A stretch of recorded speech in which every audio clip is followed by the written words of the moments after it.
Here's another episode of Tube Test with Marty and Johnny, and Joe's in the background.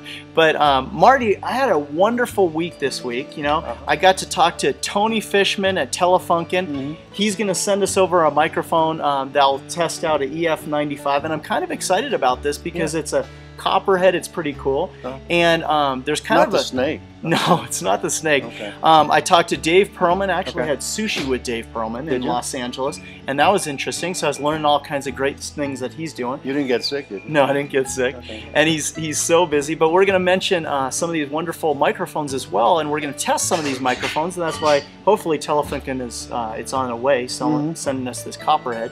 Right. But I also came across this stellar CM-6 that has an EF-86 tube.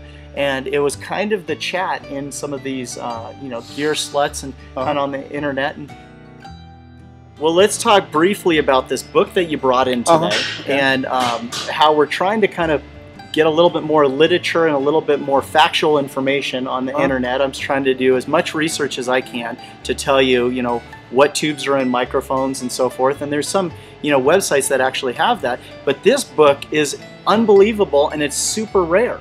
It is rare. This is a book of tubes, it's what a book it is, right? Which gives you the technical data on the Siemens high-end amplifier tubes. What's nice about it is that it gives you the characteristic curves, and if you're designing microphones, it's sometimes interesting to look at the original data as to where you want to drive the tube for a particular mic. So these are technical photographs and pictures of the characteristic curves, the gain, the current versus the voltage. These are pieces of information, and unfortunately, this stuff is being lost. It's very, very hard to get technical data which is accurate. I just have this one copy. I have some other stuff which also gives the data, but like I said, the literature on it is very sparse, and Johnny and I are going to be working on a type of update of the pertinent tubes in the book that we are writing. Yep.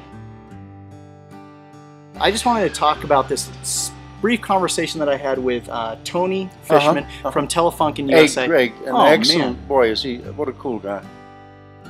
So yeah, Tony was really helpful, and he's going to send us out a mic to check out. Great. And they also, I did not know this, but he wanted to mention they also have tubes for sale. They do? Yeah, so you can go and you can actually, purchase tubes from them, and, he says he goes through them and the whole deal. So you guys are going to have to contact, Tony over there. At Telefunken USA. Telefunken USA. I think he's in Connecticut somewhere. But here's a microphone that I came across. It's called a Stellar CM-6, and it is an EF-86 tube, and people are just buying these up like hotcakes. Wow. And the microphone? Yeah, and it's on eBay, and hopefully I'll get Peter on the phone and we'll talk a little bit about that. But they're only $350. The microphone? The microphone. Are they made in China? Well, I don't know what the complete story is, and I think a lot of them, they'll design them here and then they'll send out their design to China and then they'll come back. But I don't know, so I don't want to say anything until I know it. But I do know this. He is putting these, I think, tongue sole EF-86s in them. Oh, they're cool. They're cool. But if you put an EF-86 by Telefunken or a Valvo, oh man. I need to also interject briefly about tube characteristics. People, when they try to sell tubes, they often mention the emission values or the transconductance values. Very often, some of the Telefunken tubes, even though they measure at the lower end of their nominal value, can be acoustically excellent and also can last 150 years. So don't be fooled by numbers that you see somebody publishing on eBay. Just a case in point, my father-in-law has a 12AX7 that he's had in one of his radio gear. He's been using it for 30 years. It has the exact same value that it did 30 years ago. So they don't, the degradation is not measurable. And so, like I said, don't be fooled by those numbers. What's important is that the sound is good, and sometimes these tubes will definitively outlive most of the users.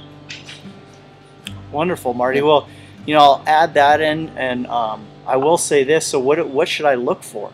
I mean, as far as like if I'm not looking at grass, or if, you know, or what's the best? I think the best a little tricky. The best criteria would be to deal with reputable dealers who have a refund on the tubes if for any reason you don't like them. You have to have that. Listen to how it sounds, and most of these, the reputability of the seller, I think, is crucial.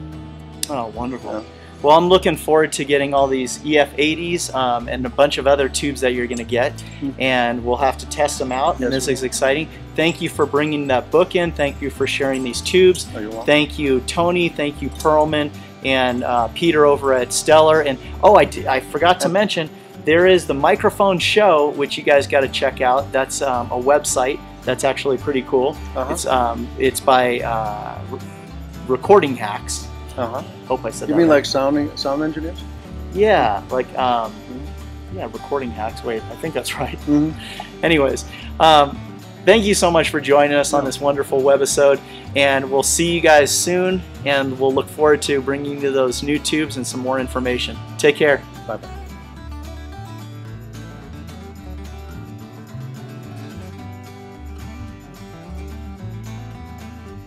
Oh, jeez. Yes.